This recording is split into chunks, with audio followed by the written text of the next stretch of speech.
What is going on, my friends? My name is Joe, and how's everybody doing today, man? I'm telling you what, that last episode was intense. We did the Town Hall 14 reveal with a ton of information. Well, again, we have sneak peek 2 with another edition of a lot of information. I mean, we got cost and time reductions. We also have some recruiting tool changes. We got some user interface changes, season pass changes, the addition of the starter challenges, and then a bunch of other little stuff in regard to gameplay and user interface, if I didn't mention that already. I'm telling you, it's just so much information. And then I also got to let you know that the timeline down below is broken down into chapters. That way you can skip ahead to stuff that does pertain to you, all right? And then before we get into today's content, if you like to watch short clip format or really funny clips, be sure to check me out on Amazon Game On. The link for that is down in the description below. It is a really cool application if you want to share short clips with your friends of your awesome gameplay. All right, so let's go ahead and get into Town Hall 14. In our last episode, we showed you the upgrade from level 11 to level 12 laboratory, but the visual change was not applied to the last dev version. So this is what the new level 12 laboratory will look like, unless you saw some of the other visuals that were floating around on the internet. But this is official. This is the real deal right here. So this is what's going to look like. Then we're going to go ahead and take a look at the three-dimensional changes with the Barbarian King. In the last episode, I did not show you the Barbarian King skin, the standard one, because there are some visual changes, and I will put on the screen right now what it looks like to you in game, the live version of the game, versus what this guy is looking like now. So he has had some additional triangles added in his three-dimensional build. He looks a lot beefier and very, very shiny. I'm not so sure how I feel about this, but I mean, this is the change that's going to be coming in the next update. I'm sure we'll get used to it with time. So the other heroes have not received these three-dimensional changes just yet. They will remain exactly the same. That's why we didn't use any different skins on them in the last episode.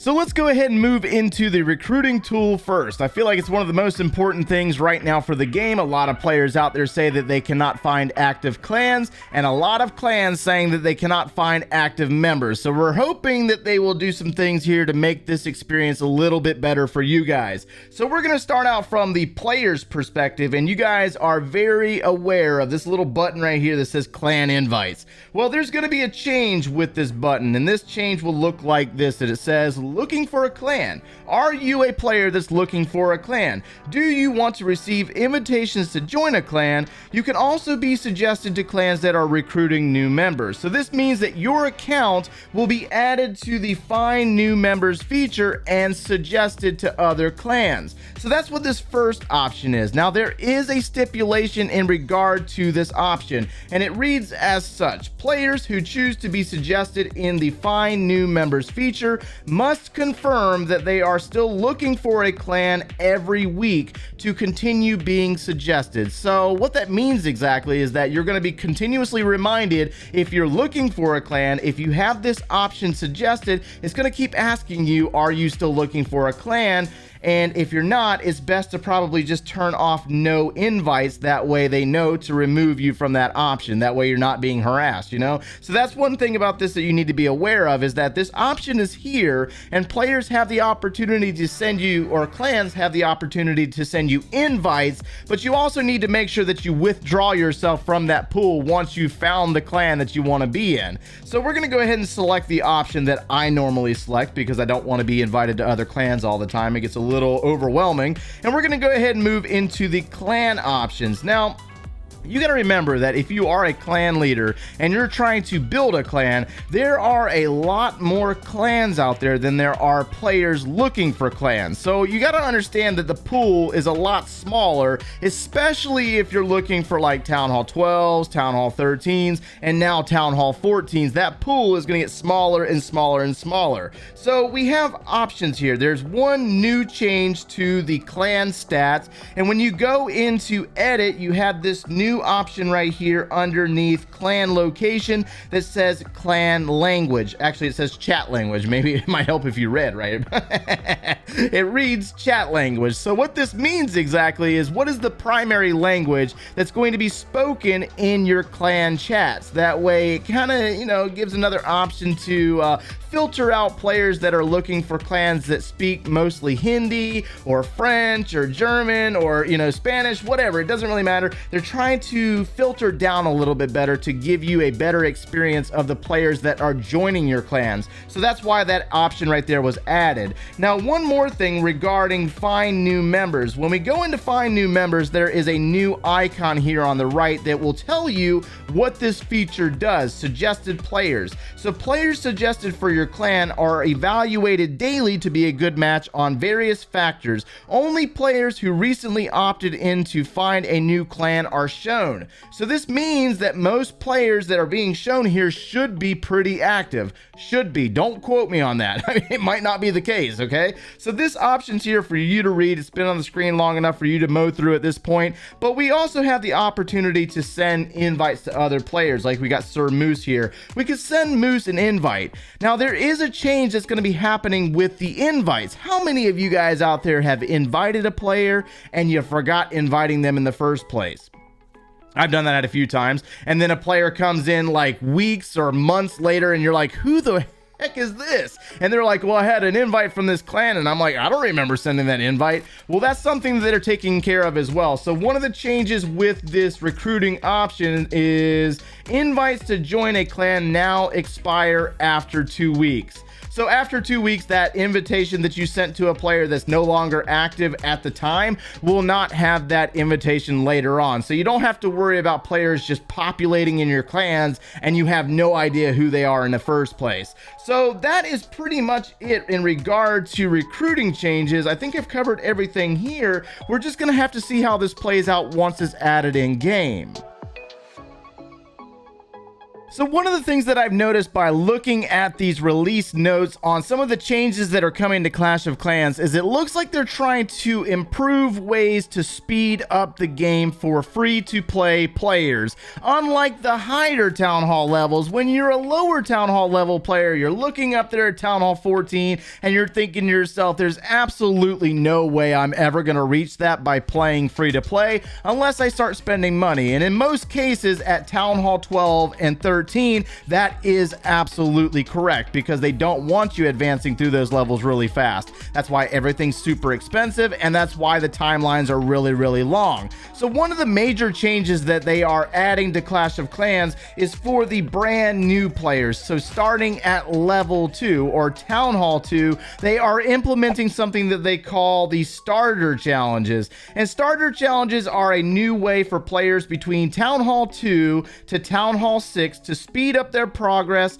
through a variety of challenges similar to the Silver and Gold Pass. These new free-to-play challenges are unlocked with each Town Hall level, and completing with each challenge will provide more challenges to complete. So let me show you what this looks like. And when we take a look at this option, it looks very, very similar to the actual Season Pass, which is offered at Town Hall 7 for most of you guys. Most of you guys know this information. You get the Gold Pass at Town Hall 7. So from Town Hall 2 to Town Hall 6, you get these challenges that you can complete and rewards that you can unlock. This is the list of rewards. There is no timeline on this. This does not reset every single month, just like the Town Hall 7 Season Pass and above, obviously. And so they have these set rewards that they can claim throughout their progress at Town Hall 2 to Town Hall 6. And so when we bounce out of that, we scroll through this list. These are not really overly unachievable tasks. These are very basic tasks. Let me show you a few of these tasks as a matter of fact. Here's one right here.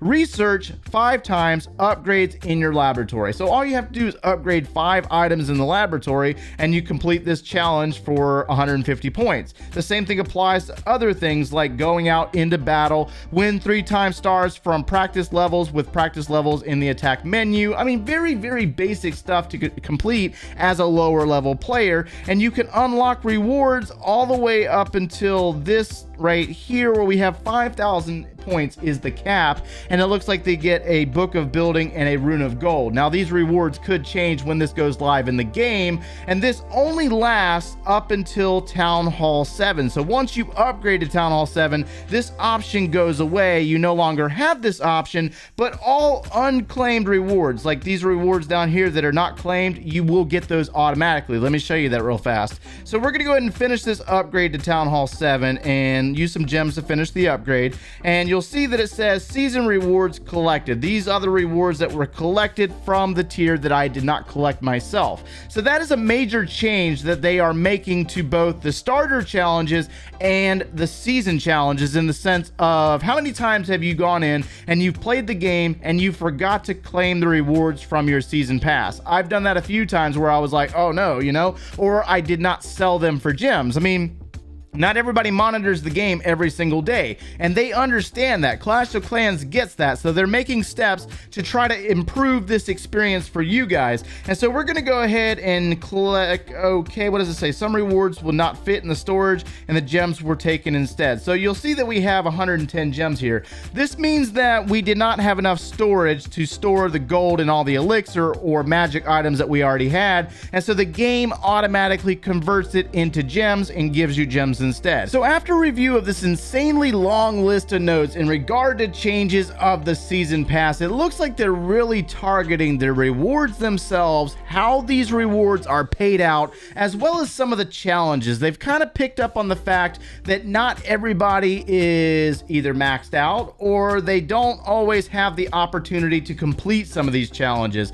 What do you mean by that? Well, how many times have you been fully maxed out and there's a challenge sitting there that you cannot complete because you're either fully maxed out on walls or all your buildings are complete or something? Well, now they've changed it to where if you are in a situation like that, those challenges will automatically be completed and you will automatically get the points from those challenges. So if you're maxed out, you'll get those challenges, you'll get the points for that, and you don't have to worry about that. Another change with the season pass is that they're adding some challenges that involve the new invisibility spell. I think the invisibility spell has been in the game for about 4 or 5 months now, and they're just now adding some challenges in relation to that spell. So we're going to start seeing some more invisibility spell options in the season pass. Now let's go ahead and jump into the rewards. I've already mentioned it earlier. You get to see the flowing fountain. I guess that's going to be a free option after this goes live in celebration of Town Hall 14. But anyways, when it comes to those rewards, just like I mentioned a moment ago with the starter challenges, at the end of a season pass month, if you have any unclaimed rewards, it's going to either claim those rewards for you, or if you do not have the storage capacity or the magic item capacity, it's going to automatically convert those items into gems for you. So you need to be aware of that. If you want to claim something in particular, you need to make sure that you either make space for it or claim it yourself, or the game's going to do it for you. So that's actually a really good thing, because sometimes we just tend to forget. Now, moving into one major change in regard to the resource options. This is kind of funky. It's kind of weird actually, but how many times have you not been able to claim one of these resource options? I mean, it's happened many times, right? And you can sell these for gems, but the way they're doing it is that if you spend some resources in your storages, you can claim a percentage of these options. So right here, we got 1,000,000 gold. So let's say that I claim 20% of these resources from this option. Then I get the opportunity to claim gems as the other option. So you can claim this. You will not get the 1,000,000 gold, but you'll get a percentage of the gold that you can store, and the rest will be converted into gems. Now, it looks like they do have a cap on this, so that way we cannot abuse it. It says the amount of gems scales from a max of 5 gems down to 1 gem, depending on the amount of resources that you claim. So yeah, I mean, it looks like they're making a lot of improvements to try to get you gems for all the rewards that you cannot claim, and they're also making changes to where those challenges that you cannot complete are going to automatically be claimed for you. That way you don't have to worry about it. Now, let's go ahead and finish up this video with cost reductions and time reductions, as well as that gameplay and user interface changes. I mean, they've just got all these percentages and stuff here, guys. I mean, there's so much information in this, it's just not able to be encompassed into one video. We'd be here for 3 hours if we go through each individual cost. And so the biggest takeaways when it comes to cost reductions and time reductions are starting with the walls. The biggest takeaway here would be our level 12 wall at Town Hall 11 being reduced from 3 million down to 2 million, as well as the level 13 wall at Town Hall 12 being reduced from 5 million down to 4 million gold and elixir. We already kind of predicted that that was going to happen in the first place. Now, when it comes to us Town Hall 12s who are viewing the Town Hall 12 free-to-play series, we are not seeing a lot of cost or time reductions. We're only talking about maybe 2% max. I think they got 3% reduction to lab times and then 2% reduction on the elixir cost, but that's pretty much it. I mean, it's kind of expected. It is Town Hall 12 and then 13's literally right there. So the biggest takeaways for cost and time reductions is going to be applied from Town Hall 7s up to Town Hall 11. So it's going to be a lot faster to progress through those levels. Now, I'm going to go ahead and put some numbers on the screen for you to see. It looks like Town Hall 7 is going to have some reductions across the board for gold, elixir, and dark elixir upgrades, and there are the builder times and lab times. The Town Hall 8s are equally going to have a very large percentage taken off of all their upgrade costs, and then it looks like their builder times and lab times are also equally going to be drastically cut. That way they can get through those levels really fast. Now, here's the the biggest kicker of all. Town Hall 9. We just worked our way through the Town Hall 9 in 2021 series. I literally just finished my queen like a week ago, and here are the prices or the percentages that are going to be taken away from Town Hall 9, and then the builder time reductions for Town Hall 9 and the lab time reductions. Man, I'm telling you what, I am a little salty about that, trying to get through Town Hall 9 in 3 months. Well, it looks, based on these prices or these percentages, it looks like it's going to probably take about 2 months to get through Town Hall 9. And then Town Hall 10 and Town Hall 11, these are the percentages that are going to be applied for that on the reduction of resources, as well as the builder times and the lab times. I mean, it looks like they're really kind of zoning in on helping the lower Town Hall levels achieve Town Hall 12 a lot faster, and then everything slows way down at Town Hall 12, as most of you guys know at this point. I mean, it's just one of those things that's kind of expected, but they have a lot of percentages here and times here. You're going to have to refer to a lot of the notes here. Wait till this goes live in game to be able to see how it affects you and your particular accounts, because again, it's just a lot of different numbers. Now, they are making some changes to the gameplay in relation to boost on heroes and buildings. They're no longer canceled. So when you do a hero upgrade, it no longer asks you if you are wanting to cancel the boost or do you want to wait for the boost. It's going to go ahead and do the upgrade for you. You do not have to worry about that boost anymore. And then one big change when it comes to practice modes, I can't really show you on this account because this is a Town Hall 14,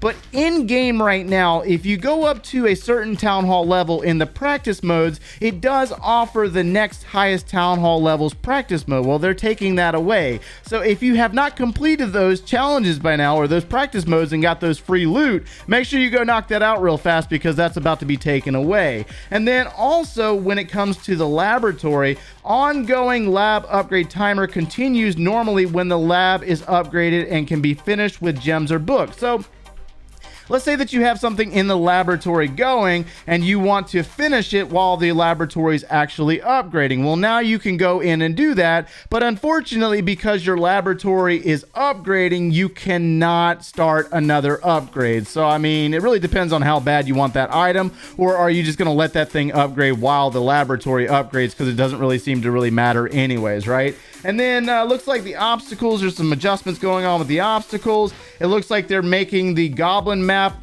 resources go up a little bit for the first 19 levels. So that really applies to our lower Town Hall levels. and then UI changes. It looks like they're relisting how the achievements appear in game. So it looks like they are reordering the achievements from the way they used to be to kind of make a little bit more sense. Like they've added keep your account safe at the top of the list by starting the Supercell ID to kind of protect your account. So they're kind of reordering these things to make sense from what they currently are in the game right now. And then they are doing some minor changes in relation to the poison spell. They've added a new icon for max poison DPS to distinguish it from normal DPS. I don't really see the significance there, but maybe I'm missing something there. And then there's also a confirmation pop-up. So I want to show you this real fast because I've done this a few times. So let's say that you're training an army in the training tab. You know how you get this little option here that says finish training and you can spend some gems? How many times have you clicked that by mistake and you ended up wasting gems that you did not want to waste? Well, now they have added this prompt right here that says finish training to make sure that you really do want to spend those gems. That is actually a really useful tool because, I mean, I've done that a few times where I've clicked the button by accident, spent some gems, and I was like, oh man, I did not want to spend those gems. Well, now they kind of added that prompt to protect you from doing that. And then there's like some other little minor things. There are some new achievements as well. They've added 3 new achievements. It looks like they got not so easy this time: destroy weaponized town halls and multiplayer battles. So now you get rewarded for taking down town hall 12s, 13s, and 14s. They also have a siege share achievement, which is donate siege machines. So that's pretty good for those of you out there that are town hall 12s and 13s that you've been donating this whole time. You do have an achievement to complete now, I guess. I mean, we've only been doing this for like a year and a half now, right? I think something like that. And then we also have superb work. They are rewarding you for boosting super troops now. So there's an achievement for unlocking super troops, and that's pretty much it, guys. I mean, like I said, this is a really large list of changes and quality of life stuff that's really trying to improve the game and the experience for you guys. But hopefully you got something out of today's video, guys, because I'm smoked after all that. My goodness. If you enjoyed today's content, make sure to leave a like and subscribe if you have not done so already. If you like watching us quite regularly, turn on those notifications. If you have any questions, make sure you drop them down in the comments below and I'll do my best to answer them for you. And if you're interested in any of our additional series, click one of those links over there, and we will see you in the next one, guys. Take care.